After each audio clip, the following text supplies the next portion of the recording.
Bienvenue à tous en ce mardi 8 juin 2023. Et on va parler de la pige immobilière, la fameuse technique de prospection qui fait trembler pas mal de personnes. Alors quand vous évoquez la pige immobilière, ça vous fait penser à quoi en fait? Euh, Ah, j'ai dit mardi? Ah bah ouais, c'est l'habitude, parce que comme le mardi en ce moment, je suis sur la formation marketing digital, pour le coup, j'ai parlé de manière automatique. Merci à toi en tout cas. Euh, J'en étais où? Oui, donc, le coaching que j'ai mis en place sur la pige immobilière, il travaille sur trois grands piliers, en fait. C'est un, tout ce qui est, et on va en fonction de l'audience, en plus, on n'est pas nombreux, donc ça va peut-être pouvoir se concentrer sur certaines niches plus précises, vu qu'on n'est pas nombreux. Euh, je travaille sur trois grands piliers. C'est un, tout ce qui tourne autour du développement personnel, de la psychologie, de la confiance en soi, des croyances limitantes, parce que c'est important d'en parler, parce qu'il y a certaines personnes qui, rien qu'à l'idée de se faire jeter, comme je l'ai vu dans le chat là, par le vendeur, eh bien, ça les paralyse. Ça renvoie à des notions un petit peu très de développement personnel sur la confiance en soi, l'estime, tout ça. Donc, si ça, déjà, c'est pas maîtrisé, c'est presque la peine de ne pas aller plus loin parce que, au pire, vous ferez pas de pige. Au mieux, vous allez en faire, mais le vendeur va sentir que vous êtes fébrile, risque de sentir que vous êtes fébrile, et un vendeur n'a aucune envie de recevoir quelqu'un qui est fébrile, qui n'a pas confiance en soi, qui laisse transpirer une image. Parce que quand on n'a pas confiance en soi, c'est impossible de donner de confiance à quelqu'un. Et personne, sur un projet aussi important, a envie de recevoir quelqu'un qui ne fera pas pro. Puisque quand on n'a pas confiance en soi, c'est difficile de faire pro. Je ne dis pas que c'est impossible, mais c'est plus difficile. Donc c'est pour ça que ce premier pilier s'appuie un petit peu sur tout ce qui tourne autour de la psychologie, autour de la pige immobilière. Le deuxième pilier, c'est tout ce qui tourne autour de l'aspect organisationnel. Parce que la pige immobilière, c'est une technique de prospection extrêmement efficace quand c'est bien fait, mais ça demande quand même des règles d'organisation, de suivi et de disposition, on va dire, organisationnelle, on va dire. Voilà. Donc ça, c'est tout ce qu'on va mettre en fait tout simplement autour de l'appel pour pouvoir avoir un rendez-vous. Et enfin, l'aspect technique, où là, on rentre dans le dur, où là, on est vraiment sur le cursus de l'appel et on est sur le traitement des objections, on est sur la technique. Voilà. Souvent, c'est la partie préférée parce que c'est là où on voit les objections, etc. D'ailleurs, les objections, c'est toujours les mêmes. À l'issue du coaching, je vous mettrai dans le chat des documents qui vous aideront avec des objections classiques, avec pas mal de choses d'ailleurs, avec des chronologies et des petits cours, une synthèse de ce qu'on va voir aujourd'hui en version papier et aussi un petit cours sur le traitement des objections. Voilà. Comme ça, là, après, vous serez prêt pour attaquer et pour pouvoir avoir des rendez-vous. Pour moi, la grosse difficulté en pige, c'est le fait que les clients ne sont pas prêts pour l'exclu et ont souvent déjà des agences, donc ça amène des mandats de pauvre qualité. Alors, il y a quelque chose qui me dérange, alors c'est intéressant parce que justement, c'est ce qu'on va voir aujourd'hui, c'est qu'il y a des mots interdits en pige immobilière. Il y a des mots interdits comme le mot mandat, par exemple. Parce que qu'est-ce qui fait que souvent, en fait, le vendeur ne veut pas vous recevoir? C'est très souvent parce qu'il a peur de l'engagement. Il a peur de l'engagement, il a peur de se faire avoir. Donc il a peur, tout simplement, en fait. Et le mot mandat fait peur. Parce que qui dit mandat dit contrat, qui dit peur de se faire avoir. Donc on va voir pourquoi en fait, tout simplement, l'exclu, le mandat exclusif, le mandat, en fait, ne rentre pas en compte dans la pige immobilière. On va le voir un peu plus loin. Après, le fait qu'ils ont souvent des agences, alors ça, pour le coup, c'est une vraie objection. Je ne veux pas vous recevoir parce que... Alors, je ne veux pas vous recevoir parce que je ne veux pas signer le mandat exclusif. C'est une vraie objection aussi. C'est très classique aussi, d'ailleurs. Donc là, on a deux options, finalement. On a le fait qu'il ne veut pas vous recevoir parce que il ne veut pas signer le mandat. et il ne veut pas vous recevoir parce qu'il y a déjà des agences. Donc là, c'est deux objections différentes qu'il faut traiter différemment. On verra ça dans la partie technique. Et après, des mandats de pauvre qualité, c'est vrai que la pige immobilière, bah, c'est un peu le tout venant, souvent. Sauf quand vous arrivez sur une pige ultra chaude qui vient de mettre en ligne. Mais souvent, c'est effectivement des biens, des projets, on va dire, usés, de piètre qualité, entre guillemets. Bien qu'il faut remettre les choses dans leur contexte, parce qu'en ce moment, en 2023, les mandats ne courent pas les rues, ça c'est un fait. Et pour le coup, les biens restent moins longtemps sur la toile. Donc, c'est encore plus vrai finalement. Souvent, une pige chaude qui va être sur la pige va être un bien qui va être compliqué à vendre. Bon, dans la majorité des cas, c'est parce que c'est trop cher. On ne va pas se mentir.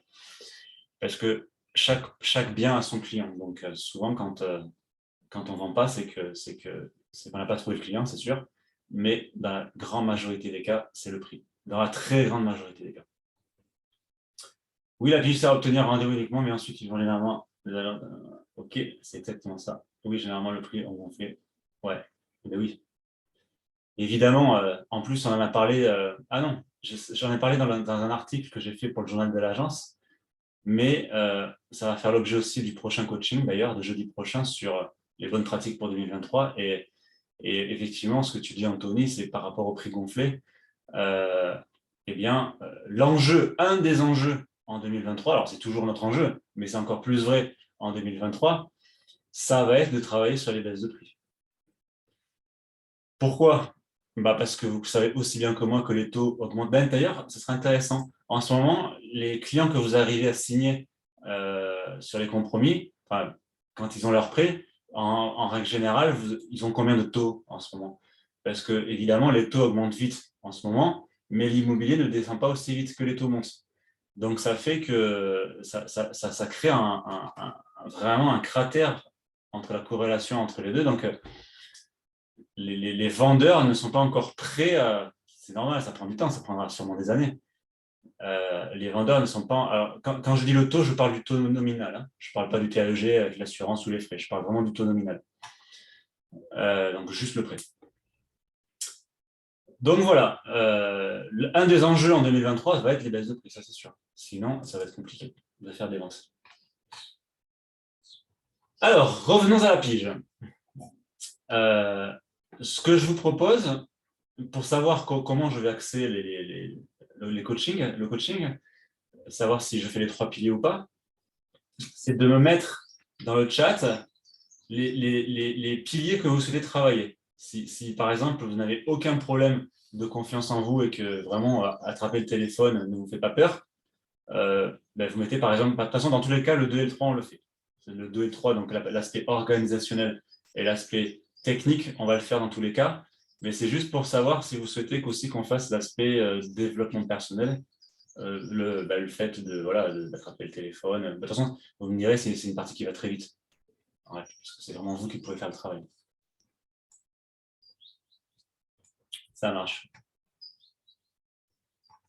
Alors, pourquoi la pige pose des problèmes de confiance en soi?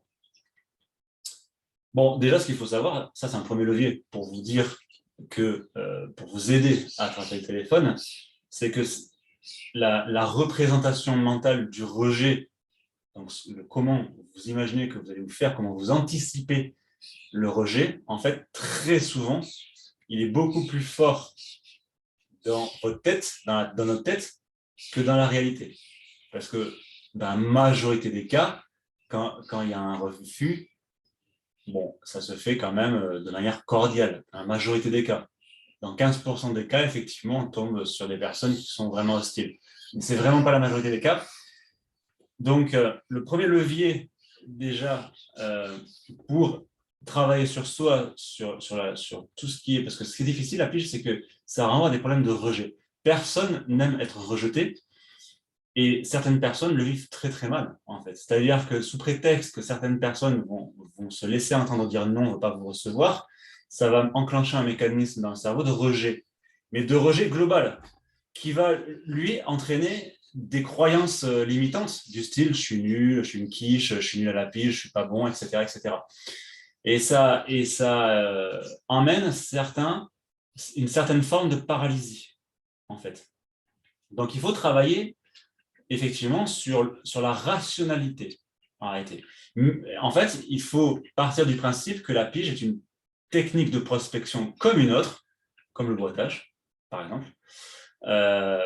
C'est au hasard, mais ou le relationnel. Il faut considérer la pige comme du relationnel et un partenariat avec votre prospect, en fait. Parce que dans votre discours, il va le sentir, en fait. Il va le sentir et ce sera plus facile d'avoir le rendez-vous. Donc, l'aspect développement personnel travaille sur les croyances limitantes, c'est-à-dire que sous prétexte que vous avez la peur du rejet, eh bien, un certain mécanisme va se mettre en place et va vous paralyser. Et il faut travailler également sur l'aspect, on va dire, mettre de la conscience et mettre de la rationalité et prendre du recul sur les émotions, en fait. C'est-à-dire que quand alors déjà, évidemment, ça on le verra dans l'aspect organisationnel, mais évidemment, la pige s'organise et se prépare, se planifie, comme ça au moins on est sûr de la faire, parce que si on ne la marque pas dans l'agenda, compliqué. Mais en tout cas, il faut mettre il faut mettre un écart, il faut mettre de la distance, en fait, et de la rationalité et de l'objectivité sur ce que vous ressentez, en fait, sur les émotions. Alors, ça peut être de l'anxiété, ça peut être de la frustration, de la colère. Sur ces émotions, il faut mettre de la distance. Il faut se mettre en tant qu'observateur. C'est-à-dire que, OK, je me pose. Je suis à un quart d'heure de faire de la pige, là. Et je sais que je stresse, parce que j'ai peur de me faire rejeter, j'ai peur de me faire insulter, etc., etc. Ce qui n'est pas agréable. Mais le fait de rationaliser et le fait de se dire, ben, ça fait partie du job, en fait. Et puis, n'oublions pas qu'on est des négociateurs et que notre métier commence à partir du moment où on nous dit non, en fait. Sinon, c'est trop facile. Eh bien, le fait de se poser, de s'asseoir, d'observer ce qu'on ressent et de poser des mots sur ce qu'on ressent va permettre de creuser un écart, en fait. Et cet écart va permettre de faire baisser ces émotions négatives et de les observer et de les comprendre. Il faut toujours se rappeler aussi qu'entre un stimulus, c'est-à-dire qu'une action qu'on va subir ou faire, souvent subie, et la réaction qu'on va faire, il y a toujours un temps, en fait, entre ce que je reçois et comment j'agis. Que ça soit quelques secondes à plusieurs heures, voire des années, entre le stimulus et votre réaction, il y a toujours un délai. Et il faut justement se servir de ce délai, c'est-à-dire que le moment où vous êtes stimulé par vos émotions négatives et le moment où vous allez passer et comment vous allez réagir, en fait, comment vous allez traiter ces émotions, il faut se servir de ce délai, en fait, pour prendre de la distance et mettre des mots sur ce que vous ressentez.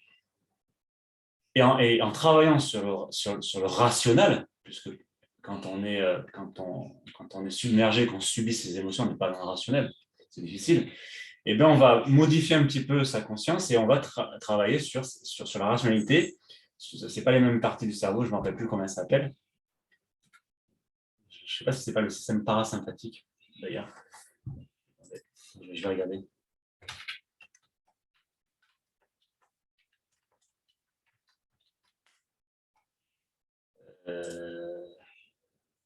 Est-ce que c'est marqué là? Ouais, ça va être compliqué.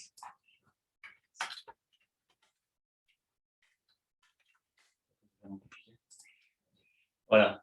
En tout cas, c'est le système limbique qui s'occupe de la partie émotion. Donc, quand on est submergé par l'anxiété, par le stress, etc., c'est ce système-là qui en travaille et je crois que c'est le système parasympathique qui gère la rationalité. Mais le système limbique, en fait, prend le dessus. En fait. Donc, il faut travailler finalement sur le système parasympathique. Je m'assure juste que c'est ça. Pas de bêtises. Voilà, conserve et restaure, il ralentit le rythme cardiaque, réduit la tension artérielle, etc. etc.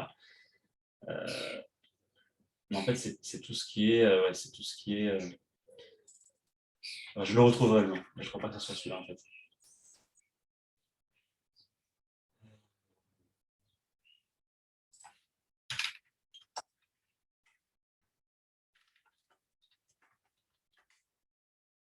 Le cortex, voilà. Voilà, c'est le cortex, en fait. Et après, dans le cortex, il y a encore des sous-parties. Bon.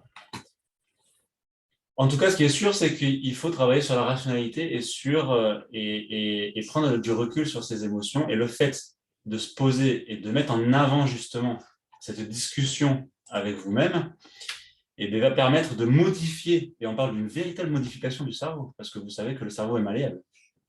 Quand on a l'habitude de travailler certaines zones du cerveau, c'est celles-ci qui sont plus développées en réalité. Mais alors, ça n'arrivera pas du jour au lendemain.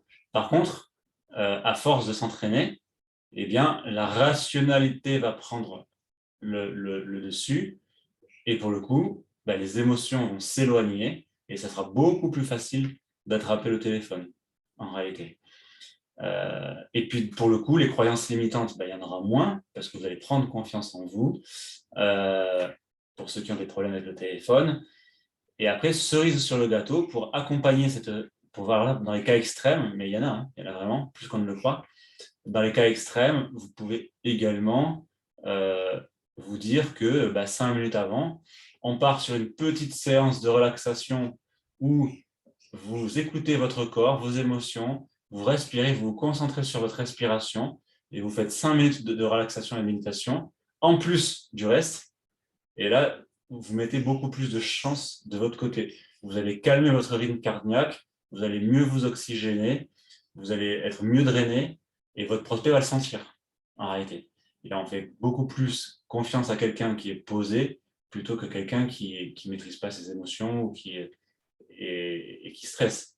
Le stress, ça peut faire perdre 40% de... Alors c'est pour ça aussi que c'est très dur la pige. C'est parce que, hormis le fait, en plus du fait que vous n'avez pas tous vos sens, que pour convaincre quelqu'un, vous n'avez que quelques secondes et que vous avez surtout que votre voix, alors si en plus, avec le stress qui peut faire diminuer 40% de vos capacités normales, si vous diminuez déjà en plus du fait que vous n'avez que votre voix pour convaincre et que vous faites baisser encore ce peu de capacité qui vous reste, que 40% ou 20% en plus à cause du stress, c'est pour ça que beaucoup de personnes n'y arrivent pas, en réalité. Parce que mathématiquement, ça ne peut pas marcher. Donc, c'est pour ça qu'il faut travailler sur cet aspect-là pour les personnes qui sont concernées. Parce que tout le monde ne l'est pas. On peut ressentir une boule au ventre, on peut ressentir un sentiment désagréable. Moi-même, à l'époque, ça pouvait m'arriver, parce que c'est chiant parfois. Mais, en aucun cas, le prospect pouvait le sentir, en réalité. Psychologiquement aussi, certaines personnes sont très anxieuses parce qu'ils attendent forcément un résultat. Le résultat qui est le rendez-vous. Et du fait des objectifs qui sont fixés, et donc de la réussite, ils se disent, putain, s'ils raccrochent, je ne vais pas avoir mon rendez-vous, c'est foutu, je vais perdre du temps, etc., etc. Donc aussi prendre du recul sur le résultat et sur le fait que si vous faites jeter, même vulgairement, et que vous n'avez pas le rendez-vous, eh bien, next, appel suivant, en réalité. Et ce n'est pas grave du tout, en fait. Là aussi, on est sur la rationalité. Posez-vous la question, pour les personnes qui souffrent de ça. Quelle est la pire chose qui puisse m'arriver? La pire chose.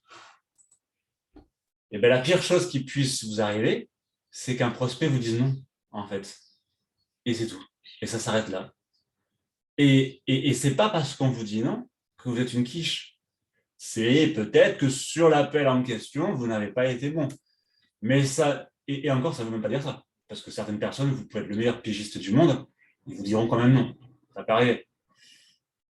En pige, surtout en ce moment où il n'y a pas énormément d'offres, et surtout dans les grandes villes, c'est impossible d'avoir 100% de rendez-vous. C'est impossible. Au mieux, même moi qui me débrouillais très bien à l'époque, j'étais environ, et en ruralité, donc c'est plus facile en ruralité, j'étais aux alentours des 85%. Ce qui est énorme, 85%.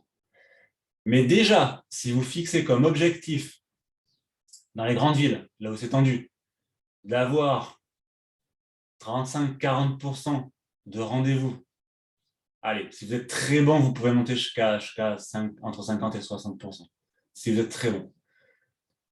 et ouais, 70%, 75% en ruralité, max, c'est déjà très bien. Parce que la plupart des personnes que j'ai pu coacher, surtout en coaching individuel, c'était entre 0 et 15%. Et l'objectif, c'est d'augmenter finalement cette prise de rendez-vous, en fait. Donc voilà un peu sur l'aspect développement personnel.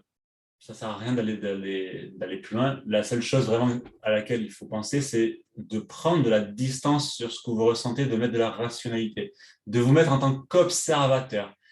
Et ça va éloigner vos émotions, ça va changer de mécanisme en fait. Vous allez un peu casser ce mécanisme dans le cerveau qui vous empêche d'être rationnel et d'être submergé. Vous êtes submergé pour le coup par les émotions, ce qui fait que voilà, c'est pas la peine même d'appeler parce que le prospect va le sentir. Et là, vous vous en remettez quasiment à la chance. Voilà.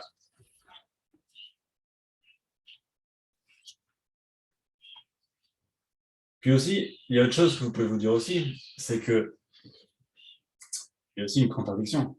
C'est que il ne faut pas oublier, ça aussi ça peut vous aider d'ailleurs, c'est que, et c'est vrai qu'il y a beaucoup de gens qui disent non au téléphone, mais il y a quelque chose quand même d'intéressant, c'est que 70% des biens du marché sont en agence, au moins 70% des biens. Donc là, on voit un problème, on voit un problème de, voilà, on voit un problème finalement d'incohérence parce que ils disent non, mais ils mandatent quand même des agences. Et puis, dites-vous aussi, ça c'est une donnée intéressante, parce que effectivement, il y a environ 70-80% 70% des gens qui tentent de vendre seuls, mais il n'y en a même pas 30%, 25% qui y arrivent vraiment. En réalité, la très grande majorité des transactions sont faites par les professionnels.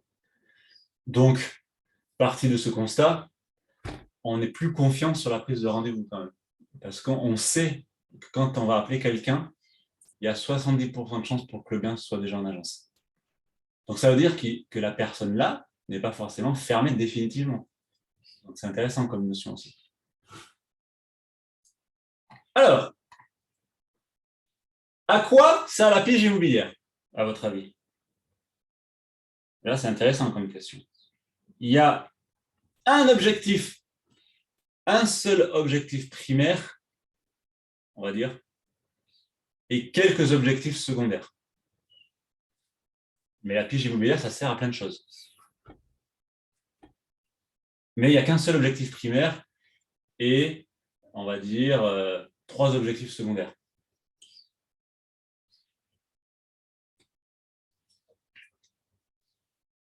Ce sont que des bonnes réponses. Vous avez progressé. Parce qu'à l'époque, parce que ce n'est pas la première fois qu'on fait, je ne sais pas si vous étiez là, mais ce n'est pas la première fois qu'on fait un coaching sur la pige au sein du réseau. Et, en répondant, on répondait à faire un mandat, à faire une vente, etc., etc. Ne brûlons pas les étapes. N'oubliez pas que le vendeur a peur d'être engagé. Donc, on va avoir le bien, pourquoi pas.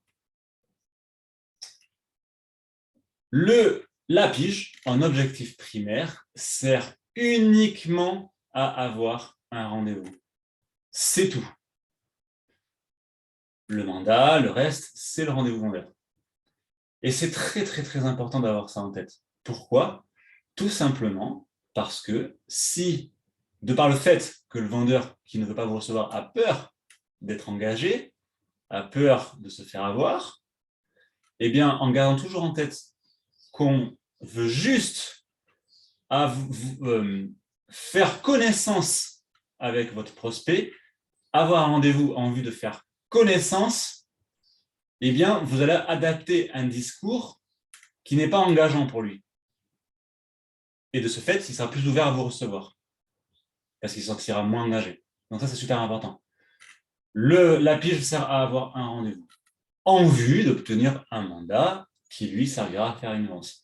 Mais c'est très important d'agir d'étape en étape, parce que à force d'y penser, vous allez adapter votre discours, qui est peut-être un peu trop engageant. Oui. Si le bien est localisé, évidemment, je t'encourage fortement à aller prospecter en physique parce que alors là, c'est cerise sur le gâteau, tu as tous tes sens pour convaincre et en fait, c'est beaucoup plus facile pour faire confiance. Un objectif secondaire, c'est que la pige, ça sert aussi à surveiller votre marché immobilier. C'est un bon baromètre, la pige, des prix de l'immobilier. Ça sert à surveiller vos clients. Vous avez un mandat simple par exemple.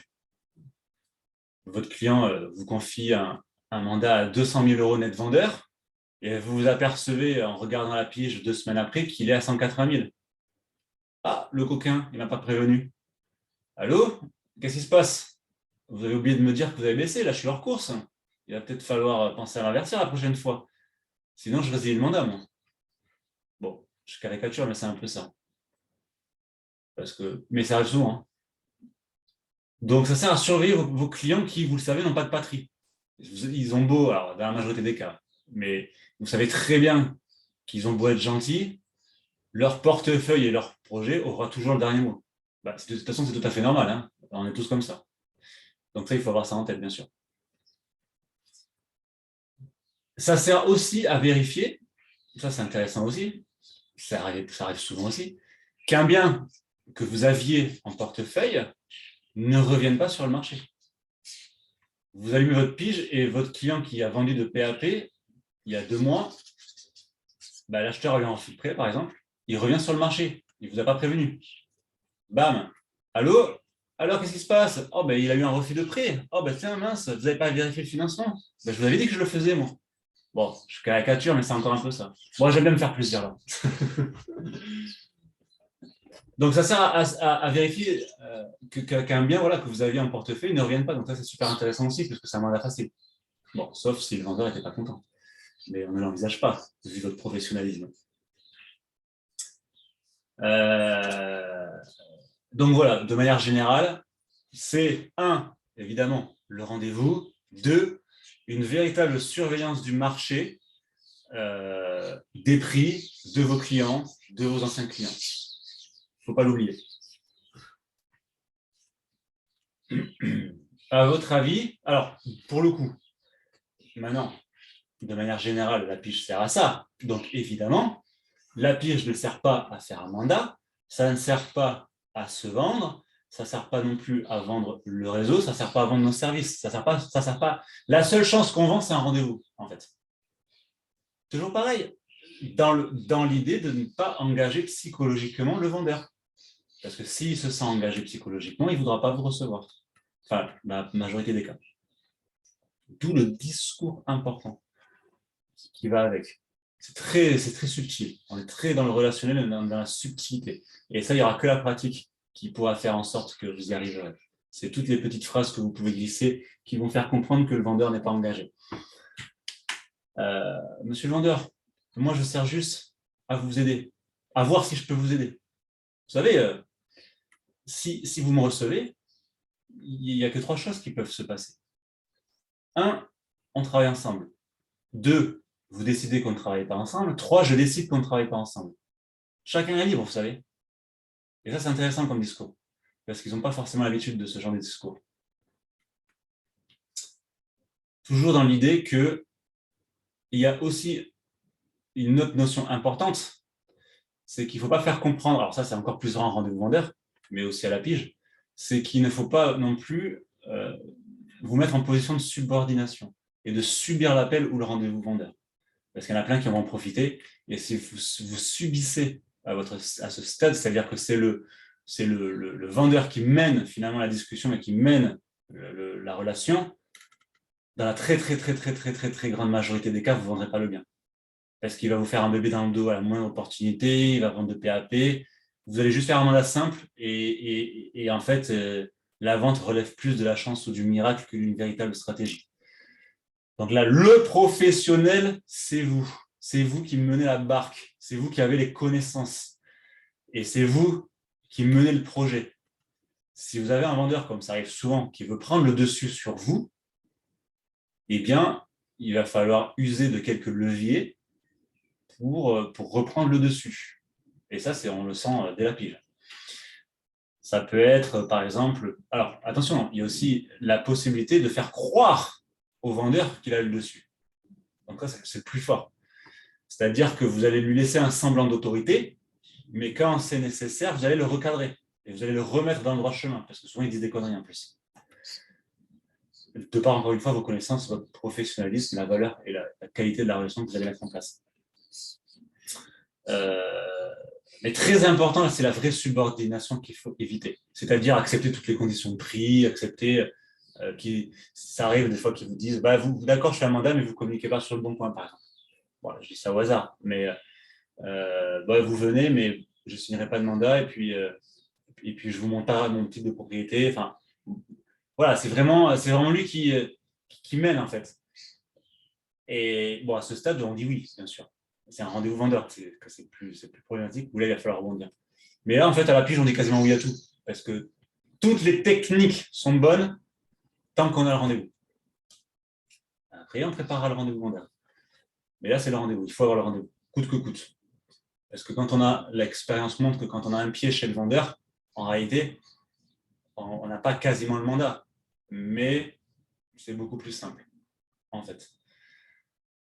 Pourquoi? Parce que psychologiquement, quand le vendeur a dit oui, vous connaissez la fameuse technique du yes 7, quand le vendeur dit oui, une fois, ça y est, psychologiquement, il y a un processus qui s'est mis en place dans sa tête, il est engagé. Et une fois que vous êtes chez lui, il est encore plus engagé. Il y a beaucoup de techniques de manipulation sur ça, sur ce qu'on appelle l'escalade d'engagement, en réalité. Et vous savez que beaucoup, en règle générale, le cerveau humain, il n'aime pas faire demi-tour. C'est très difficile de prendre une décision et de revenir en arrière. Donc, ça sera plus difficile au vendeur, une fois que vous êtes rentré chez lui, de vous dire non pour le mandat. L'expérience nous montre. Et c'est aussi pour ça que beaucoup d'agents me disent « Mais moi, j'arrive pas à avoir le rendez-vous. Par contre, quand je suis chez le vendeur, j'ai le mandat. » Systématiquement, quasiment. Alors, il y a, bien sûr, le côté professionnel de l'agent, bien sûr. Parce que si l'agent fait un rendez-vous de merde, le vendeur ne signera pas. Par contre, il y a aussi, et ça rentre en compte, l'escalade d'engagement dans la psychologie du vendeur. Parce qu'il vous avait reçu. Voilà. Est-ce que j'ai un autre exemple concret j'en ai sur l'actualité politique en France, mais on va éviter. C'est pas l'objet. J'en ai oublié, qu'est-ce que je pourrais vous donner? C'est un peu ça finalement. C'est ça. Il vous dit au téléphone, donc il commence à être engagé. Vous arrivez chez lui, on a encore fait une étape. Vous passez du temps chez votre vendeur. Le temps qu'il va passer avec vous, il n'a pas envie de le perdre. Donc il va se dire, je signe quand même parce que on verra. Je fais confiance, on verra. Ça fait 2 heures qu'on est ensemble.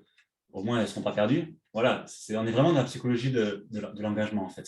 C'est-à-dire que sans le savoir, en fait, il est engagé psychologiquement. Dans les techniques de vente, quand vous, ça y est, je peux vous donner un exemple. Il y a beaucoup de... Pourquoi on dit que la gratuité paye? Il y a beaucoup d'exemples où dans certains services, dans certaines boîtes, on offre un produit, on fait tester un produit gratuitement, on vous fait 1 mois d'abonnement gratuit offert. Voilà. Tout ça, c'est de l'engagement. En réalité, alors oui, c'est pour tester le produit, mais psychologiquement, on a dit oui pour quelque chose où on n'est pas engagé, mais dans le cerveau, il y a un processus d'escalade d'engagement qui s'est quand même mis en place, en fait. Donc c'est pour ça, en fait, que c'est difficile de revenir en arrière. Et c'est pour ça qu'il ne faut pas se griller des cartouches en pige immobilière à employer des mots interdits du style mandat, par exemple. Voilà, c'est principalement le mot mandat, en fait.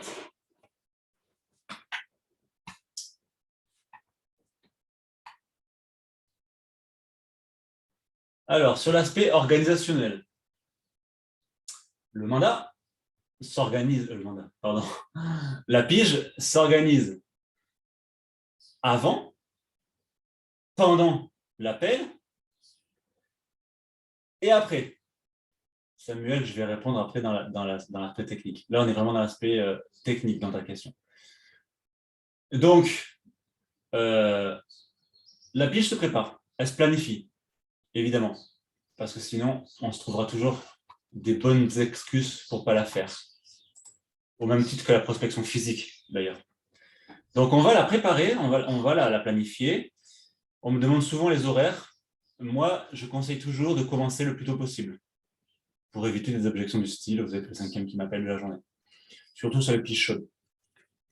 Donc, ça va être peut-être à partir de 8h30, 9h. Il ne faut pas avoir peur, à 8h30, 9h, c'est bien. Moi, c'est par là que je commençais. Vous commencez à imprimer des fiches piges à 8h30 et vous commencez à appeler à 9h moins quart, 9h, par exemple. Comme ça, vous allez commencer à voir les biens, vous savez de quoi vous parlez, etc.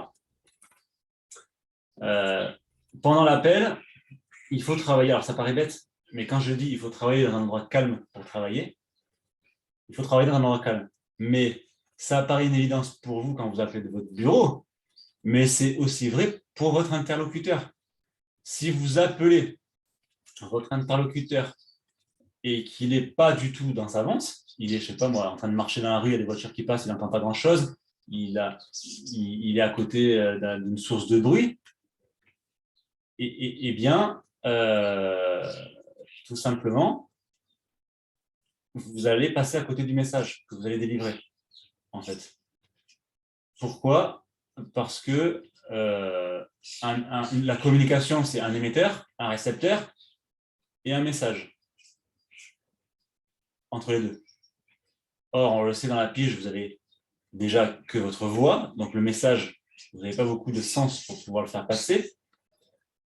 Et en plus, souvent quand on est stressé, on va encore perdre des capacités. Donc si en plus de ça, le message passe mal pour des facteurs que vous ne maîtrisez pas, parce qu'il n'est pas dans un environnement propice, bah, vous n'avez quasiment aucune chance d'avoir un rendez-vous. Donc on va proposer de rappeler, tout simplement. Avec la nouvelle loi, on ne peut pas faire de la pige à n'importe quelle heure. Oui, effectivement, il y a quelque chose qui est sorti sur ça. Alors, je crois qu'avec de toute façon, à 9h, on peut. Hein. Mais il y a un délai, voilà, c'est n'importe quoi, mais effectivement, c'est tout ce qui est lié à la prospection téléphonique. Je vais regarder.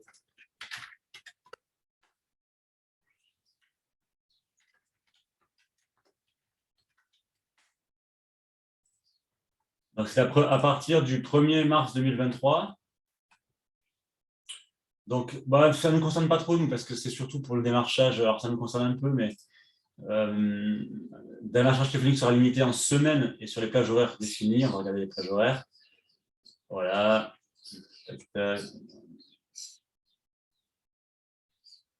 Donc, lundi au vendredi. Bon. Alors, les horaires, effectivement, c'est de 10h à 13h et de 14h à 20h. Et ça marche aussi pour les personnes qui sont sur Blocktel. De toute façon, de par définition, les personnes qui sont sur Blocktel, on ne peut pas les appeler dans tous les cas. Alors, par contre, est-ce que la pige est concernée par ça?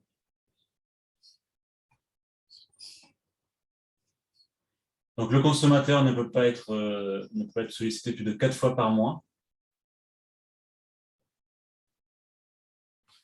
par voie téléphonique à des fins de prospection.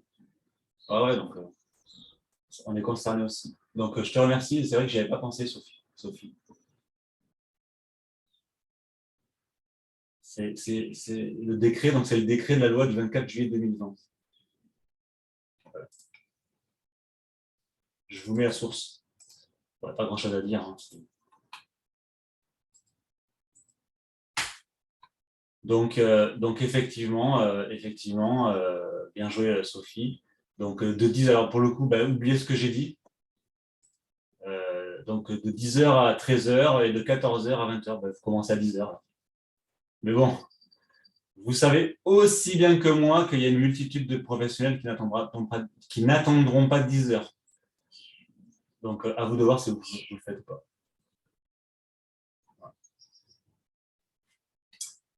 Je ne vous dirai pas officiellement de le faire, puisque la loi, c'est la loi. Officieusement, bon, c'est vous qui voyez. En tout cas, merci Sophie pour cette précision. Alors, revenons à l'aspect organisationnel. C'est important aussi, pour revenir à l'aspect développement personnel, d'adopter une attitude de compréhension positive, ouverte. Il faut être en forme physiquement et mentalement, parce que la pige téléphonique, c'est éprouvant. Ça prend de l'énergie. Si vous avez passé une nuit blanche ou que vous venez de vous engueuler avec votre conjoint, bon, le vendeur va le sentir, je vous le dis tout de suite.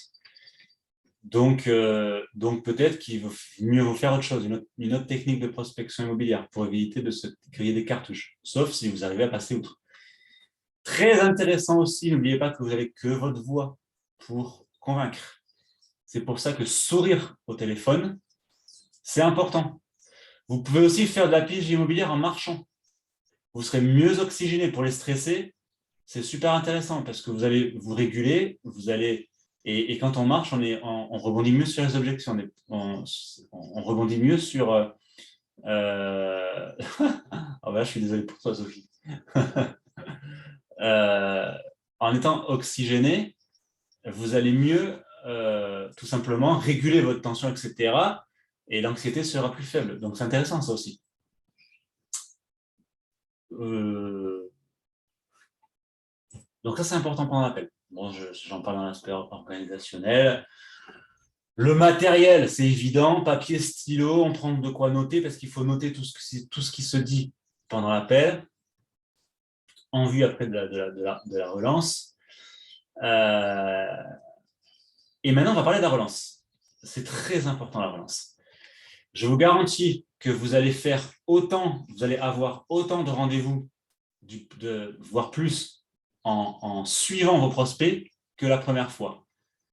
N'oubliez pas que notre métier est constitué beaucoup de relances, que ce soit les acheteurs, les vendeurs, les prospects, etc., les partenaires. Et pour le coup, en mettant en place des règles de relance, eh bien, il faut toujours aussi en développement personnel se dire que derrière un non se cache toujours un oui, mais on ne sait pas quand. Et pour ça, c'est un travail de fourmi, et c'est un travail à long terme. Vous allez user positivement votre prospect. Quand vous faites, alors j'aime beaucoup cette comparaison, je ne sais pas pourquoi. Quand vous faites un château de sable avec vos drôles, avec vos enfants au bord de la plage, vous savez, à chaque fois que je fais ça avec mon fils, j'y pense.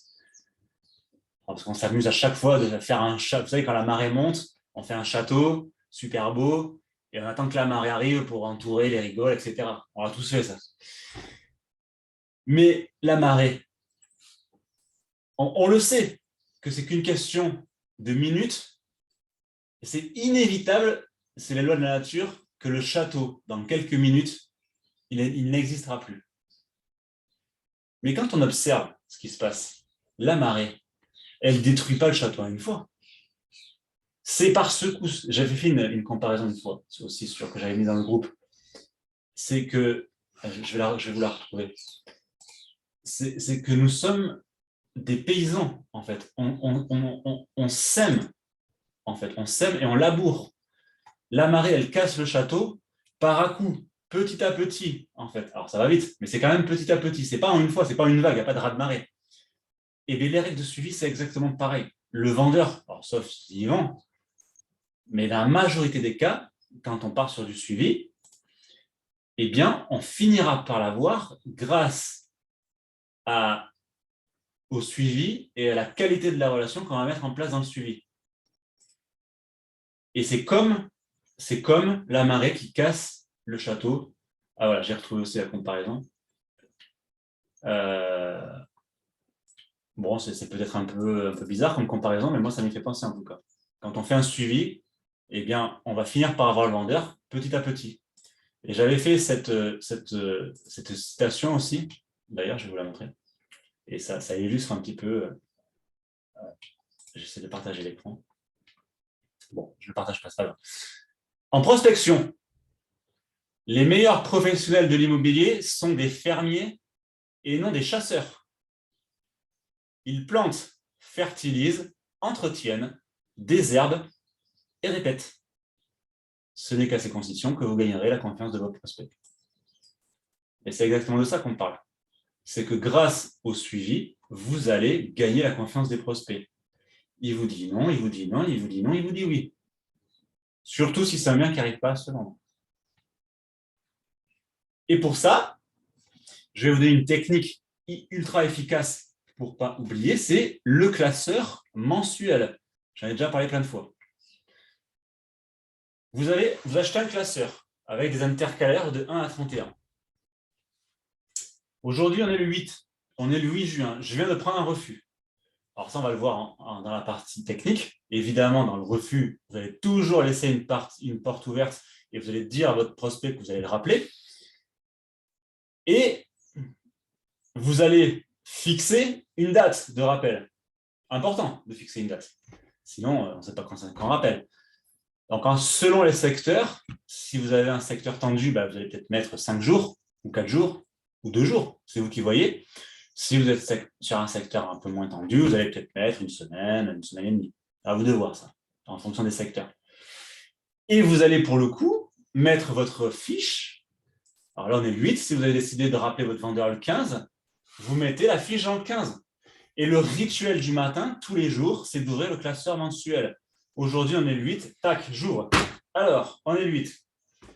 Tiens, je dois rappeler cette personne et cette personne. Ils m'ont dit non il y a 2 semaines à la pige. Pourquoi? Parce que vous avez noté pendant le rendez-vous, évidemment, tous les éléments importants. Et vous allez mettre en place votre suivi. On est le 8, vous savez que vous devez le rappeler. Et pourquoi? Allô, monsieur le vendeur. Alors, c'est Jonathan. On s'est eu il y a 2 semaines. Où en êtes-vous dans votre projet immobilier? Avez-vous vendu? Avez-vous besoin d'un coup de main? Vous voyez ce que je veux dire? Et là, on est dans le travail du fermier. Et de la vague qui casse le château petit à petit. Une autre arme redoutable que je vais vous mettre dans le chat, c'est le questionnaire. C'est-à-dire que quand vous allez mettre en place votre suivi, vous allez conclure donc il vous a dit non, vous avez tout fait, vous n'arrivez pas à avoir le rendez-vous. Et pour le coup, vous allez dire à votre prospect, très bien monsieur le vendeur, vous êtes un coriace, vous êtes un dur à cuire, félicitations, c'est tout à votre honneur de tenter de vouloir vendre seul sur un projet aussi complexe. Comme ça, voilà, vous lui envoyez de la reconnaissance. Et vous lui dites, je vais vous envoyer cependant pour vous aider une checklist avec une série de questions que vous devez répondre positivement pour pouvoir vendre dans de bonnes conditions. Si vous ne répondez pas oui, ou si vous ne savez pas répondre à ces questions, appelez-moi, je vous aiderai. Parce que sinon, vous ne vendrez pas dans de bonnes conditions. Et là, c'est intéressant parce que non seulement vous lui envoyez la reconnaissance, et là, on est sur une autre technique de manipulation qui s'appelle la réciprocité. Donc, vous allez offrir quelque chose à votre prospect et en échange, quand vous allez le relancer, vous allez l'appeler. Oui, bonjour, c'est Jonathan. Et où en êtes-vous, Limiana? Avez-vous reçu ma fiche par email? Est-ce qu'elle vous a aidé? Ça vous fait une amorce également pour votre relance. Ça vous fait un sujet, ça vous fait un objet. Et vous allez pouvoir parler de cette fiche. Écoutez, ce que je peux faire, si vous avez un problème pour voir les diagnostics, pour voir ci, pour voir là, je peux me déplacer gratuitement, ça ne vous coûtera rien. Je viens juste pour ça, pour vous aider. Vous avez vu la technique? Et vous avez vu qu'on en est loin du mandat? Quand vous avez une attitude comme ça, vous offrez des choses, de votre temps, de votre savoir, ça s'apparente à du marketing de contenu, en fait. Alors, et encore une fois, 100% des rendez-vous, ça n'existe pas. Par contre, je vous garantis que vous mettez beaucoup plus les chances de votre côté. Vous augmentez les statistiques. D'accord? Parce que vous faites comprendre à votre prospect que vous êtes là pour l'aider et que vous vous mettez en quelque sorte dans la peau d'un médecin. Et que vous n'êtes pas là pour faire du chiffre d'affaires. Bon, bien sûr que si, évidemment, mais il ne faut pas lui dire. Mais c'est surtout qu'il ne faut pas qu'il le sente. Parce que là, pour le coup, on se grille une cartouche. Qu'est-ce que tu penses du script à développer qui serait basé sur des mensonges? J'ai des acquéreurs pour... Alors oui, effectivement, on va en parler de ça. Alors ça, tout ça, on en parlera bientôt dans la partie technique. J'ai des acteurs pour... Oui, alors évidemment... les mots interdits. Tout à l'heure, je vous ai parlé du mandat. Mais bien sûr, j'ai des acheteurs. Ça, c'est un mot interdit. C'est une phrase interdite. Mais on va jouer sur la subtilité. Attention. On va pas dire... on va le voir tout à l'heure. On va pas dire à votre prospect, j'ai des acheteurs. On va lui dire, j'ai une demande j'ai de la demande pour laquelle je ne peux pas satisfaire. C'est différent. Parce que si votre vendeur vous dit « Ah, oh, vous êtes tous les mêmes, vous êtes tous les mêmes, vous me dites tous que vous avez un acheteur. » Non, non, monsieur le vendeur, je ne suis pas un menteur, moi. Je ne vous ai pas dit que j'ai un acheteur. J'ai de la demande, parce que, ôtez-moi d'un doute, si j'étais un piètre professionnel, je n'aurais pas d'acheteur. Si je n'ai pas d'acheteur, c'est inquiétant. Ça veut dire que je ne sais même pas pourquoi je vous appelle, parce que, effectivement, surtout en ce moment, un professionnel qui n'a pas d'acheteur, il ne va pas faire long feu. En revanche, sur votre bien, je n'ai pas d'acheteur puisque je ne connais pas votre projet. On ne se connaît pas, monsieur le vendeur. C'est pourquoi je souhaitais qu'on se rencontre pour faire connaissance avec votre projet, vérifier les aspects juridiques pour voir si votre bien est vendable, parce qu'il y a beaucoup de biens qui ne sont pas vendables, de PAP, comme ça vous lui faites peur, hein, vous jouez sur le marketing de la peur, et vérifier que votre bien correspond à la demande que j'ai. Ça ne va pas plus loin. Et après, on verra comment on s'organise si on peut travailler ensemble. Avec un discours comme ça, croyez-moi que les portes seront beaucoup plus facilement ouvertes. On va parler un peu de ça. Alors, ne vaut-il mieux être honnête dès le départ que de partir sur des stratégies malhonnêtes, ou alors je suis naïf et tous les moyens sont bons. Alors, tu vas voir tout à l'heure quand on va voir dans la partie technique, il y a ce que j'appelle la technique. Alors, parce que la pige, il faut aussi la considérer comme un scénario, comme une pièce de théâtre. On est dans une pièce de théâtre où on joue un rôle. Certains appelleront ça du mensonge. Je n'ai rien contre, parce que c'est un peu vrai. En revanche, l'expérience montre, pour avoir testé pas mal de techniques, que la technique du scénario, on est beaucoup moins confronté aux objections, et qu'il ne faut pas oublier aussi qu'ils ont beaucoup d'appels, et que souvent, quand ils vous reçoivent, ils ne se rappellent plus de ce que vous avez dit au téléphone. Donc, c'est ce qui nous sauve un petit peu aussi. Non, mais vous vous rendez compte quand même qu'il y a plein de vendeurs qui ne savent pas. Alors, parce qu'on le demande ça quand on a un rendez-vous vendeur. Alors, vous avez signé avec qui? Qui avez-vous alors, on ne le demande pas aussi vulgairement, mais aujourd'hui, qui travaille sur votre projet? Alors, attendez, comment il s'appelle l'autre? Je ne sais plus, j'ai mis le mandat. Ils ne savent même pas ce qu'ils signent parfois. Alors, imagine, alors pas tous, mais il y en a quand même pas mal. Alors, imaginez, vous croyez vraiment qu'ils vont se rappeler de ce que vous avez dit au téléphone? La majorité, c'est non, c'est sûr. Ils sont pris par leur vie, leur stress, leur gosse, tout ce que vous voulez. Mais en tout cas, très souvent, ils auront oublié ce que vous avez dit. Ou ils auront des bribes. C'est pourquoi, quand on va aborder tout à l'heure l'aspect technique, en fait, il y a deux chemins. Il y a là le chemin, on va dire, de la transparence, effectivement, et le chemin du scénario. Alors, je préfère appeler ça le chemin du scénario, mais évidemment, plutôt que le chemin du mensonge. Mais bon, c'est un peu entre les deux, on va dire, dans la technique de comment je l'emmène. Alors, mais ça, on va le voir juste après.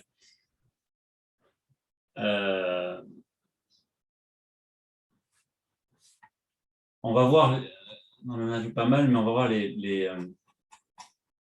pires erreurs. Voilà, alors, les pires erreurs. Manque de préparation d'improvisation, évidemment. C'est pas, je me lève du jour au lendemain, on fait de la pige, et j'ai pas regardé le bien, parce que là, on sait qu'on va pas savoir de quoi on parle. Et autant vous dire que ça va être compliqué de remonter sur les objections s'il y en a. On ne dit pas qu'on a un client. Enfin, du moins, on n'emploie pas le mot client. Alors, il y a une erreur très courante également, c'est de ne pas adapter, de ne pas se synchroniser avec son prospect. C'est-à-dire qu'il faut, c'est ce qu'on appelle la technique de la synchronisation, parce que quand on veut donner confiance, il faut que le prospect se sente comme vous. C'est-à-dire que si vous êtes sur une zone de chalandise guindée, avec des gros biens, des biens chers, et une clientèle bourgeoise, vous allez avoir un certain discours peut-être un peu plus soutenu que comme chez moi à la campagne, où j'ai des bourrins. Eh bien, il faut s'adapter. Si votre interlocuteur parle vite, on s'adapte. S'il parle lentement, on s'adapte. S'il est familier, on s'adapte. Il y a de tout. Le tout, c'est de détecter comment il est pour pouvoir se synchroniser et gagner, et forcément optimiser les chances de gagner sa confiance rapidement. Et la technique de la synchronisation est intéressante. Autre erreur importante aussi, c'est de rester trop longtemps au téléphone et de dépasser le cadre. À votre avis, un appel pige, ça dure combien de temps pour vous?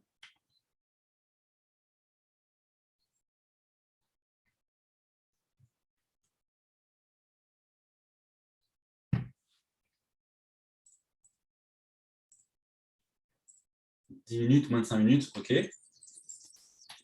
Alors,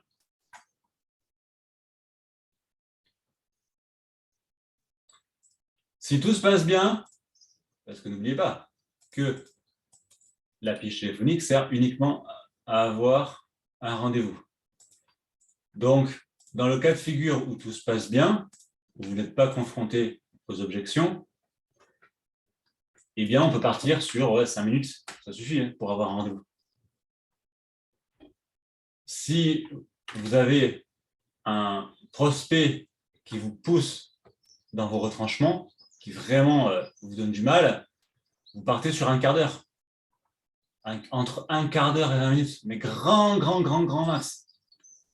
Sauf si vraiment vous jugez que c'est nécessaire.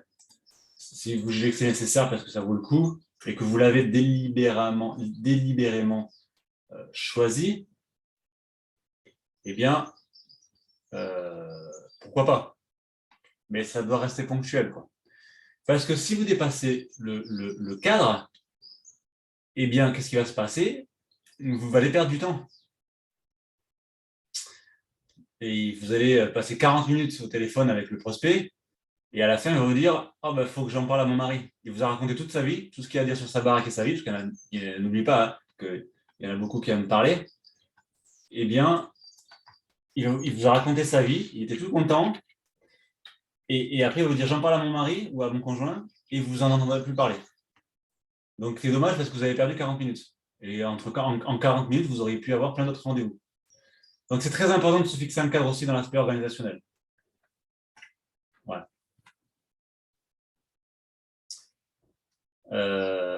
Maintenant, on va parler de l'aspect technique. Oui, je vais en parler après de ça. Alors, l'aspect technique, on va le faire en deux grandes parties. La partie traitement des objections et la partie cursus de l'appel. Sur la partie traitement des objections, il y a une technique dont je suis très friand, c'est la méthode de l'entonnoir. Donc, vous allez partir, et en fait, la technique reste toujours la même, en fait. C'est-à-dire que vous allez partir d'une objection et vous allez faire ce qu'on appelle du closing, en fait, et vous allez mettre votre prospect dans le closing, dans l'entonnoir. En fait, c'est très simple. Dès que vous avez une objection, il faut mettre le prospect et le mettre dans l'entonnoir des objections. Et le cursus est toujours la même. Est toujours le même. Et la seule chose qui va changer, en fait, c'est la partie en fait, traitement de l'objection, parce que même si c'est souvent les mêmes, ben, les leviers ne seront pas forcément les mêmes. Donc, la première partie va être de recueillir l'objection. Je ne veux pas d'agence. Ok, je comprends. C'est tout à votre honneur. Félicitations. On accueille l'objection et en plus, si on arrive à envoyer un peu de reconnaissance au vendeur, on commence super bien. Alors, sachant qu'entre chaque étape, il faut toujours reformuler. Pourquoi c'est important de reformuler? Tout simplement parce que vous allez modeler le cerveau de votre interlocuteur à ce qu'on appelle la technique du yes set. C'est-à-dire que vous allez lui faire dire des oui quand le fameux dernier oui le plus important au pré-closing qui vous dira si vous avez votre rendez-vous ou pas, eh bien, il sera conditionné, en fait. C'est-à-dire qu'en fait, vous le manipulez, ça ne rend pas compte, parce que vous l'amenez à dire oui. Donc, monsieur le vendeur, c'est tout à votre honneur, félicitations, c'est audacieux de votre part. La deuxième étape de l'entonnoir, c'est de savoir pourquoi, en fait. J'ai bien compris que vous souhaitiez vendre seul, mais pourquoi? Qu'est-ce qui vous amène à prendre cette décision? Et là, il va vous dire, bah, je ne veux pas d'agence, parce qu'on veut essayer seul. Mais ce n'est pas la vraie objection, parce que très souvent, quand ils vous disent des trucs, il faut creuser, en fait, pour détecter là où les véritables objections. Et ça, c'est la prochaine étape, c'est isoler l'objection. Il faut savoir s'il n'y en a qu'une et il faut détecter la vraie objection ou les vraies objections pour pouvoir les traiter séparément, en réalité. Parce que si à cette étape-là, vous commencez à déballer votre discours argumentaire pour ce que vous voulez, on est les meilleurs, c'est bon, on a vendu 18 maisons dans votre rue, il s'en fout. Il n'est pas réceptif, il n'est pas mûr encore. Et puis c'est surtout que vous ne savez pas pourquoi. Donc, encore une fois, on s'en remet à la chance, plutôt qu'à la technique. Donc c'est, j'accueille, je reformule éventuellement, j'envoie de la reconnaissance, je veux savoir pourquoi, et j'isole. Vous m'avez dit que, si j'ai bien compris, que vous ne souhaitez pas d'agence immobilière parce que vous voulez vendre seul. Mais qu'est-ce qui vous amène à vouloir vendre seul, en fait? Et là, il faut essayer de lui tirer les verres du nez. Est-ce que vous avez une mauvaise expérience? Est-ce que vous ne voulez pas payer le prix de la commission? Est-ce que vous ne voulez pas perdre de temps? Est-ce que si? Est-ce que là? Voilà. Il faut découvrir là où les vraies objections. Parce que sinon, vous traitez à côté de la plaque. Enfin, du moins, sauf si on a de la chance. Bon, après, ce qui nous sauve, c'est que très souvent, c'est une question d'engagement, c'est une question de prix. Et après, une fois que vous avez la vraie objection, vous allez pouvoir traiter. Partons du principe qu'il n'y en a qu'une. Bah, en fait, je n'ai pas envie de vous recevoir parce que je n'ai pas envie que ça me coûte cher. Je n'ai pas envie de payer. Je n'ai pas envie de payer la commission. Et en plus, s'il y a une commission, ça va augmenter le prix de vente. C'est des objections un peu similaires. Donc, si je vous suis, monsieur le vendeur, on reformule, important, il faut lui faire dire oui. J'ai bien compris parce que vous souhaitez, en fait, vendre seul parce que vous ne voulez pas payer de commission. C'est bien ça, monsieur le vendeur? Oui. Et est-ce qu'il n'y a que ça qui vous tourmente? Est-ce qu'il n'y a que ça qui vous inquiète et qui vous préoccupe? Est-ce que il y a que ça? Est-ce que c'est juste le fait de payer une commission qui vous embête? Si vous dites oui, c'est très bien. Vous allez pouvoir traiter. Si vous dites non, eh bien, il faut continuer à poser des questions et traiter les objections séparément. Bon, je ne veux pas payer de commission. Et bien là, vous partez à la phase traitement. Et là, on va utiliser la méthode CAP. Caractéristique, argument, preuve. Vous partez de la caractéristique, et c'est bon pour tout, pour toutes les objections, que ce soit un acheteur, un vendeur, n'importe qui. Vous partez de la caractéristique de l'objection. Si j'ai bien compris, vous souhaitez vendre seul parce que vous ne voulez pas payer la commission. Très bien. Mais monsieur le vendeur, j'ai une bonne nouvelle. Vous vendez votre bien. Si on travaille ensemble, vous savez, c'est important le discours. Si on travaille ensemble, parce qu'on n'arrive pas en terrain conquis, eh bien, il se trouve que c'est l'acheteur qui va payer. Et dans le cas présent, je pourrais vous le demander, je pourrais vous le montrer. Alors, on ne va pas parler de mandat, on va parler d'un document plus fort, parce que là, comme ça, on met l'autorité, on apporte une preuve autoritaire avec le notaire. C'est si je fais la transaction, c'est pas si on travaille ensemble et qu'on fait un mandat, on se projette. Si je vends un jour votre bien et qu'on travaille ensemble, dans le compromis de vente, ça sera marqué. Et là, vous apportez une preuve. Et c'est une des méthodes les plus efficaces pour traiter une objection. On part de la caractéristique, on donne un argument, et pour enfoncer le clou, on apporte une preuve. Et là, le parcours est complet. Et après le traitement, on va enchaîner immédiatement sur ce qu'on appelle du pré-closing. C'est-à-dire que vous allez tout simplement poser une formule mathématique. C'est toujours la même question. C'est très simple, c'est toujours la même formule mathématique. Et la seule chose qui change à l'intérieur, c'est les chiffres. Monsieur le vendeur, si pendant notre rendez-vous, je vous montre et je vous prouve que ce n'est pas vous qui me payerez, c'est l'acheteur. Est-ce que vous acceptez de me recevoir? C'est une tuerie, ça. Parce que là, vous avez traité son objection et vous l'avez amené à dire oui une dernière fois. Et grâce au oui des reformulations précédentes, eh bien, vous augmentez considérablement les chiffres, les pronostics pour qu'ils disent oui à ce moment. Si vous dites oui, vous closez. Et le closing, dans ce cas présent, c'est la prise de rendez-vous. Monsieur le vendeur, je suis dit, alors c'est pareil, un rendez-vous, on est des bons, donc on veut optimiser les chances d'avoir le rendez-vous. Donc on n'a pas encore le rendez-vous. Mais on ne va pas poser une question ni ouverte ni fermée. Question ouverte, c'est très bien, quand êtes-vous disponible? Parce que alors là, on ouvre les portes. La pige, c'est un tunnel. Et dans le tunnel, il y a des portes. Et il faut laisser toutes les portes fermées pour pas que le prospect se casse. Et le bout du tunnel, c'est la prise de rendez-vous. Et en faisant comme ça, toutes les portes, et en posant une question ouverte, ben, on ouvre des portes. Et le prospect risque de l'emprunter pour partir. Donc, on ne va pas poser une question ouverte parce que on ouvre trop de portes. Et on se dit, oh, je ne sais pas, il faut que j'en parle à mon conjoint. Bon, c'est un peu dommage d'avoir fait tout le travail pour arriver à ça. Mais on ne va pas poser une question fermée non plus. Parce que, donc, question fermée, c'est une réponse par oui ou par non. Je suis disponible jeudi à 14h. C'est oui ou c'est non? Un peu trop restrictif. Donc, on va poser une question alternative. Très bien, monsieur le vendeur. Je suis disponible jeudi à 9h ou jeudi à 14h. Voilà. Vous proposez 1, 2, 3 créneaux pour pouvoir essayer de lui faire comprendre qu'il a le choix. D'accord? On optimise la prise de rendez-vous en faisant comme ça. Si au moment de pré-closing, vous dites non, eh bien, il faut revenir en arrière. Il faut remonter l'entonnoir. Ah, monsieur le vendeur, je ne comprends pas. Sur mes notes, j'ai noté que vous m'avez dit que c'était que la commission qui vous embêtait. Est-ce que j'ai oublié quelque chose?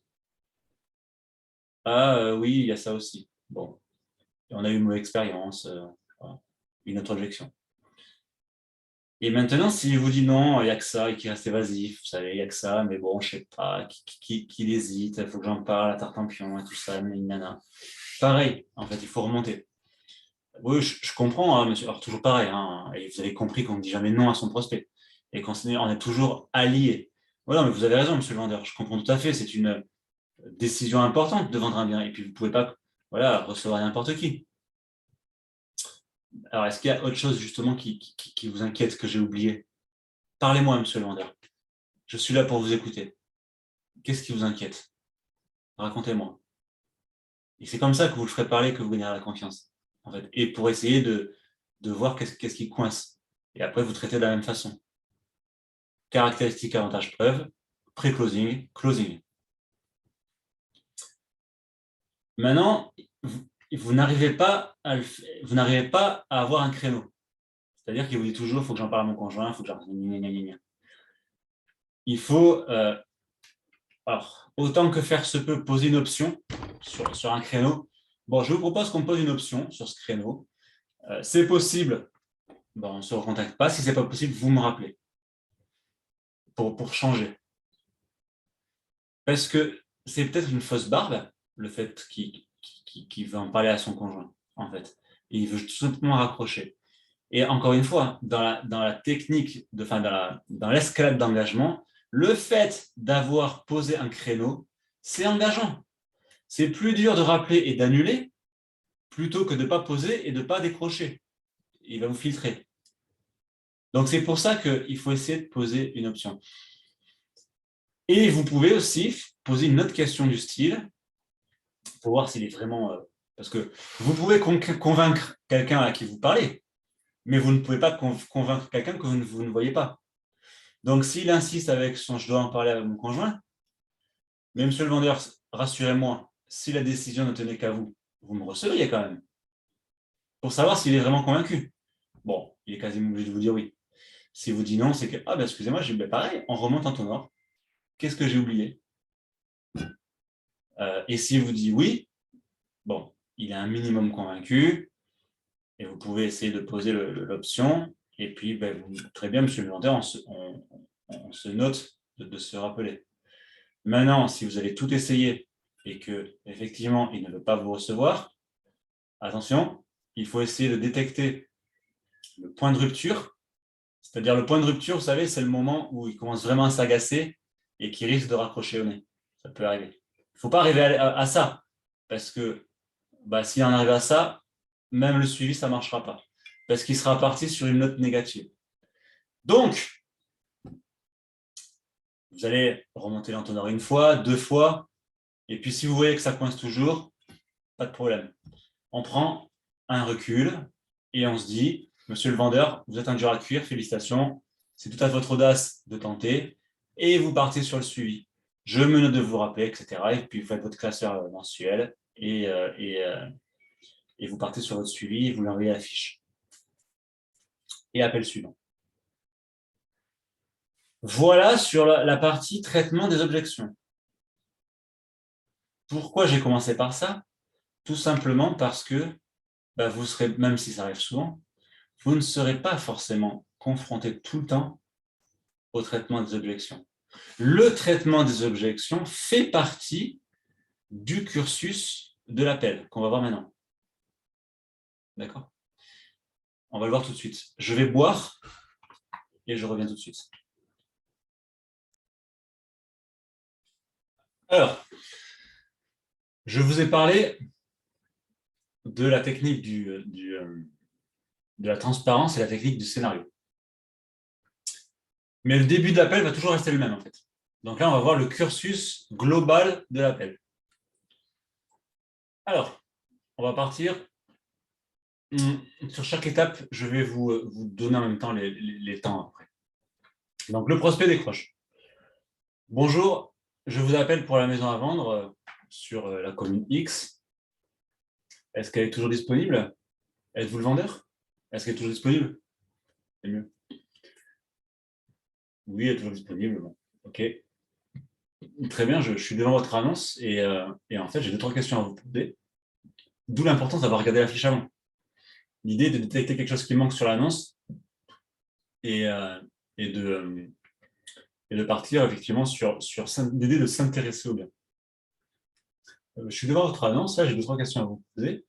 Vous êtes à combien de temps du centre là? Ou la surface du terrain va marquer votre terrain, c'est combien? Peu importe, vous cherchez quelque chose qui manque. Ça arrive tout le temps.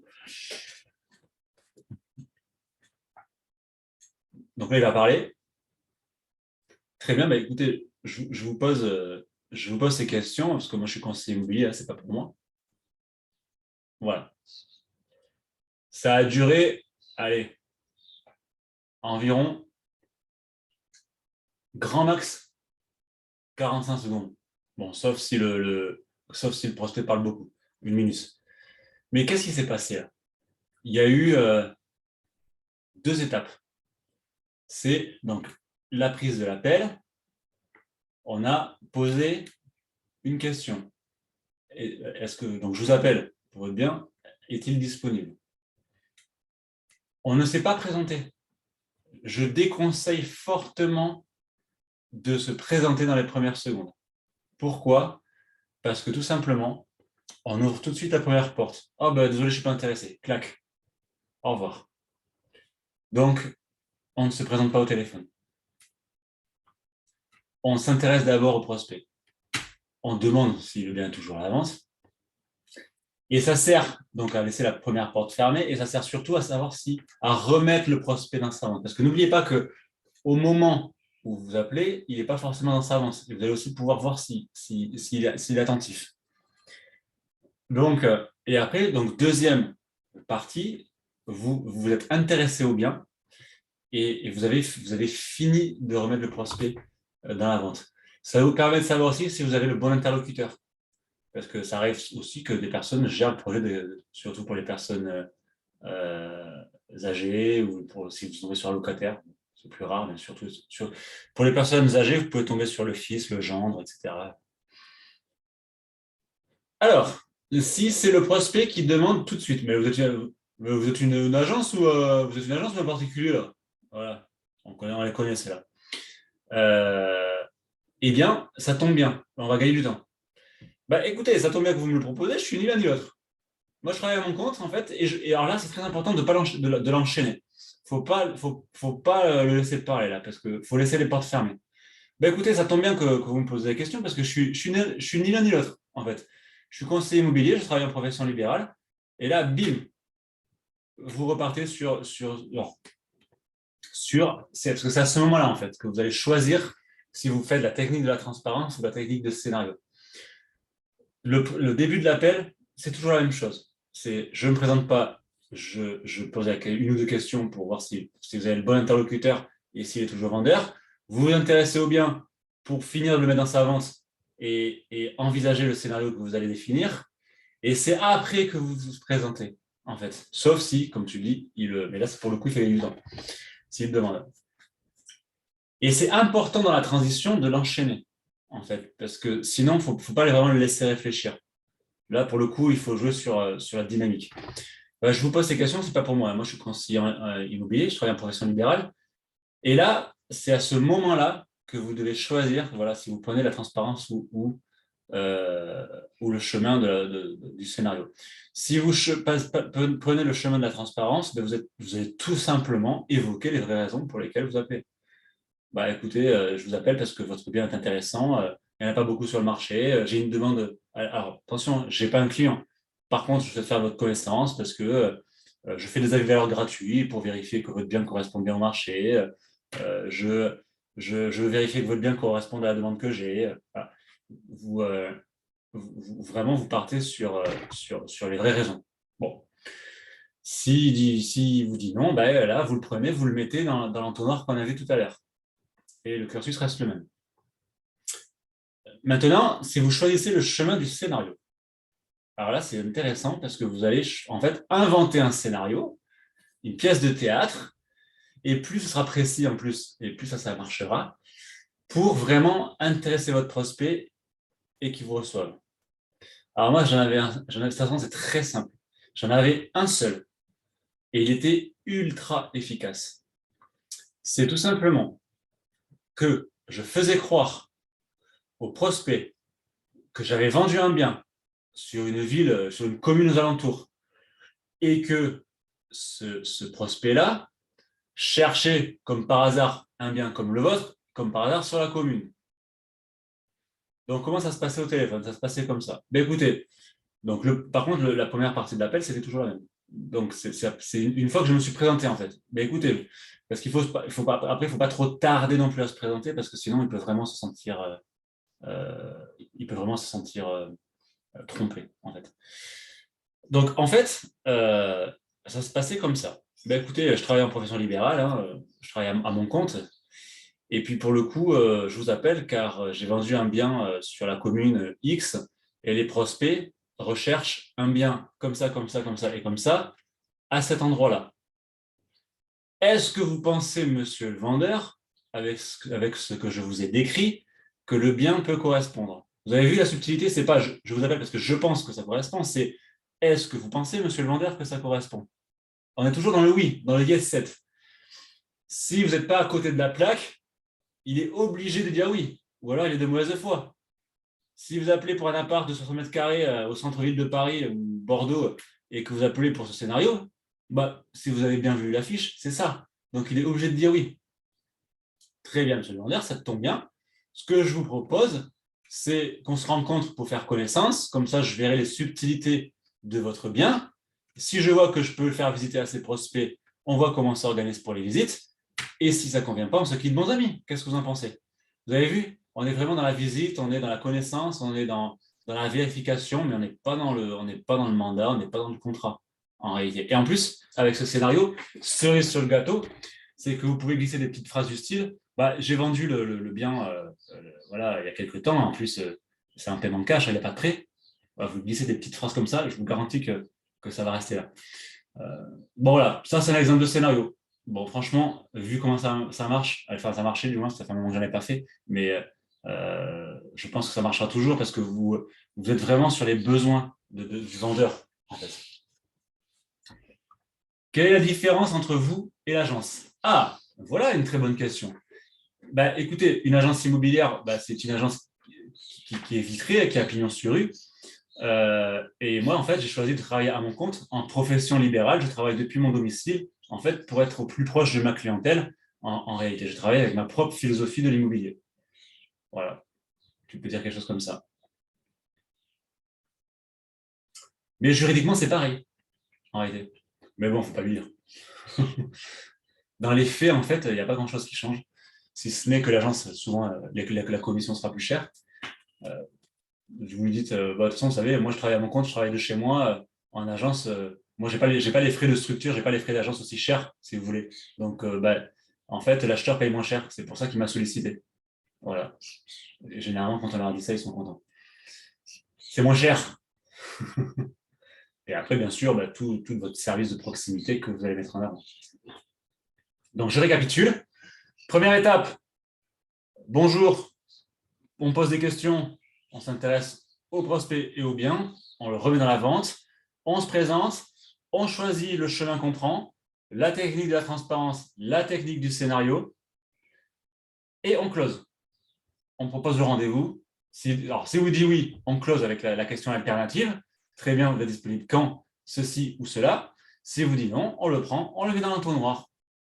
On accepte, on reformule, on isole, etc. On pré-close, etc., etc. C'est mathématique, en fait. C'est une technique mathématique. Alors oui, il va falloir un peu de temps pour la mettre en place. C'est d'entraînement maintenant. Mais la théorie, c'est aussi simple que ça. Maintenant, pendant 5 minutes, si vous voulez me poser les objections qui vous inquiètent le plus, posez-les dans le chat ou allumez votre micro et je vais vous donner quelques leviers. Mais là, on est vraiment sur les leviers de l'objection. C'est-à-dire que, en fait, dans la technique, dans la structure mathématique, il n'y a que les leviers aux objections qui vont changer. Parce que tout le reste, la structure est la même, en fait. Donc, la seule chose qui change, c'est la partie traitement et la partie pré-closing où là, la question, c'est si je vous montre que, est-ce que vous me recevez? Et c'est la seule chose entre les deux qui va changer. Voilà. Alors, quelles sont les objections qui vous inquiètent le plus? De toute façon, c'est toujours les mêmes. Je vous mets tous les documents dont je vous ai parlé. Donc, en fait, vous allez en avoir pas mal déjà comme exemple.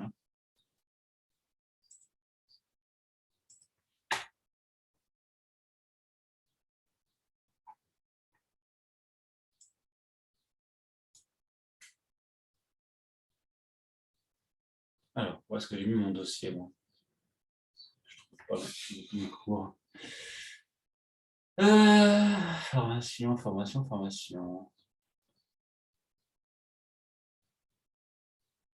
Bon, c'est pas là, visiblement.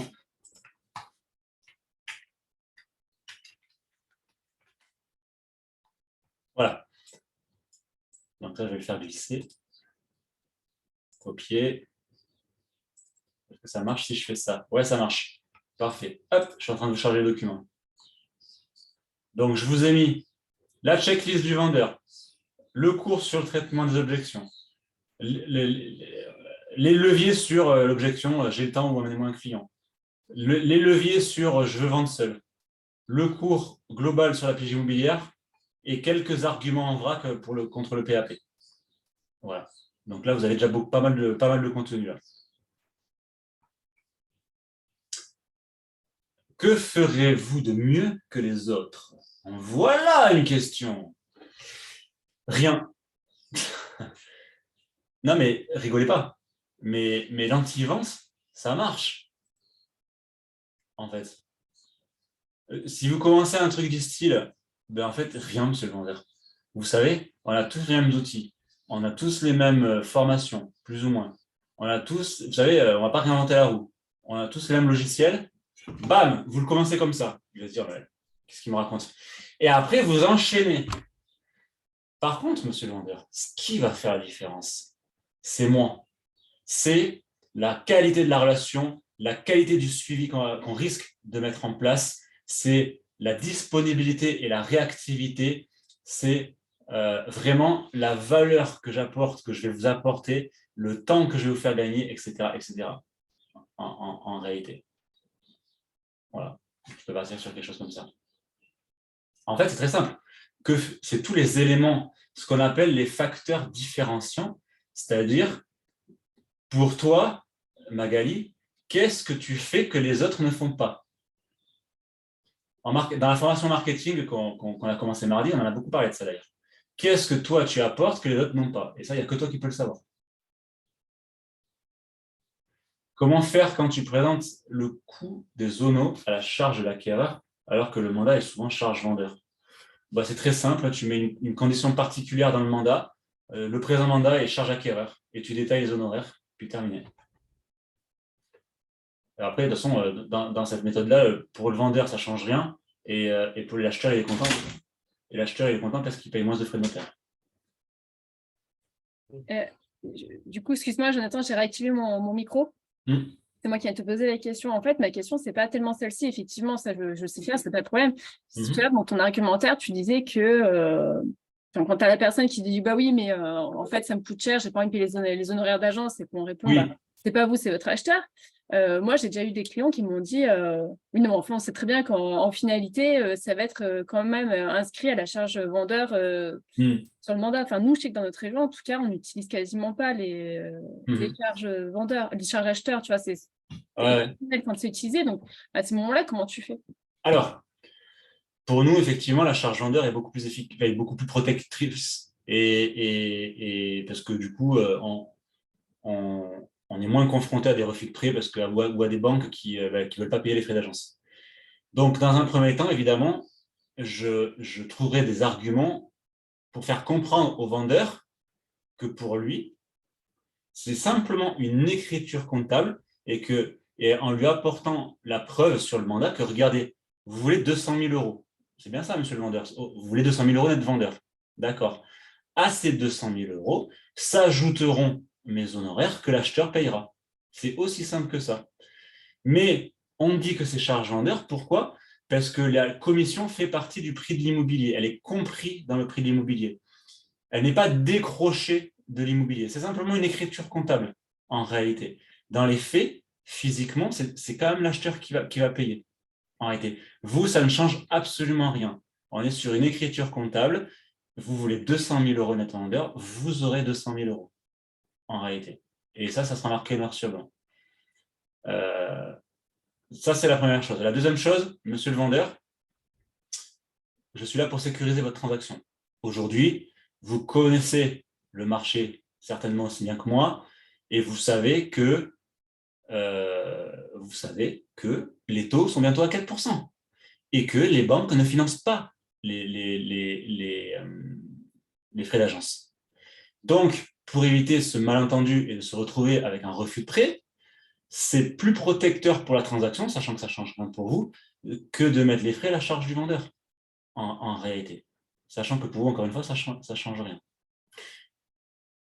Enfin, si malgré ça, alors déjà là, ça c'est quand même deux gros arguments, et si malgré ça, il veut toujours pas, et ben tu fais un mandat charge acquéreur et puis c'est réglé. Bah, regardez, monsieur le vendeur, tac. Il y en a au siège des mandats charge acquéreur. Hein. Tu demandes un mandat, tu te gardes toujours un mandat charge acquéreur dans le cartable, et en dernier recours, tu sors un mandat charge acquéreur et puis c'est réglé. Hein. Ou tu mets une condition particulière dans le mandat charge vendeur, comme tu veux. Voilà. Donc là, tu as trois leviers intéressants. Et ça donne un bien trop cher car prix du marché plus Ono. Alors là, on est sur l'objection de monsieur le vendeur, avec vos commissions, le bien sera invendable. Alors là, il y a deux leviers principaux. C'est, vous savez, comme là, si vous voulez, j'appelle pour ces prospects-là en question. Alors c'est pour ça que la technique des scénarios, elle est super parce que c'est facile après le traiter. Là, en l'occurrence, j'appelle pour ces prospects-là. Là, vous en voulez 200 000 euros net vendeur. Les acheteurs, en l'occurrence, ils ont le budget parce qu'ils m'ont sollicité pour leur trouver le bien, donc ils savent à quoi s'attendre, surtout qu'on a vendu le bien. Donc à ce niveau-là, il n'y a pas de problème, ils sont finançables et ça ne leur fait pas peur. Ça, c'est la première chose. La deuxième chose, c'est, moi, je ne sais pas, monsieur le vendeur. Aujourd'hui, vous en voulez 200 000. Bon, il est vrai, vous avez raison, que si un jour on travaille ensemble, eh bien, il y aura une commission à payer par l'acheteur, je le rappelle. C'est pourquoi il faut que je voie votre bien. Qu'est-ce qui me dit qu'il n'est pas vendable à ce prix-là, à 200 Alors, en plus, monsieur le vendeur, je vous rappelle que moi, je suis indépendant, je travaille à mon compte. Donc, je suis moins cher normalement qu'une agence vitrée. Même si c'est vrai que beaucoup d'agences essayent de s'aligner sur les honoraires des mandataires.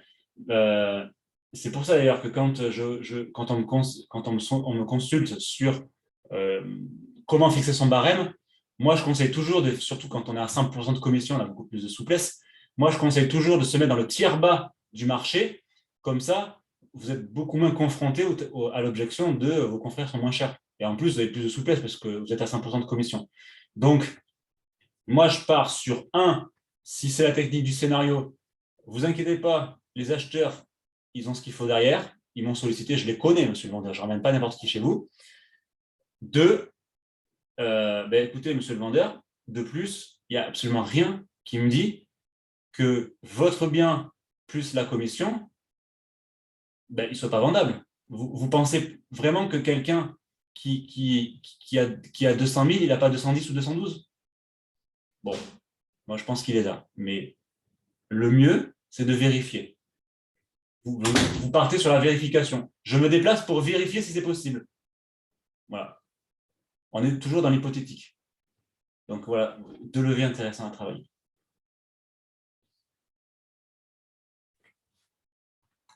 Mais encore une fois, hein, ce sont des leviers qui fonctionnent, mais ça ne fonctionnera pas toujours. Hein, parce que le vendeur qui ne veut pas vous recevoir et qui est buté, vous allez vous faire ce que vous voulez. Par contre, c'est avec le suivi que ça va fonctionner. Et ça donne un bien trop cher. Ah oui, ça je l'ai déjà vu. Bon, écoutez, je vous ai mis, c'est bon, tout le monde a téléchargé les documents?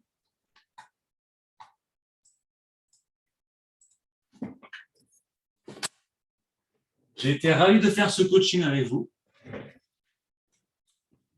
Si vous avez besoin de quoi que ce soit, comme d'hab, vous m'appelez. Je vous souhaite à tous une bonne pige et je vous dis à bientôt. Au revoir.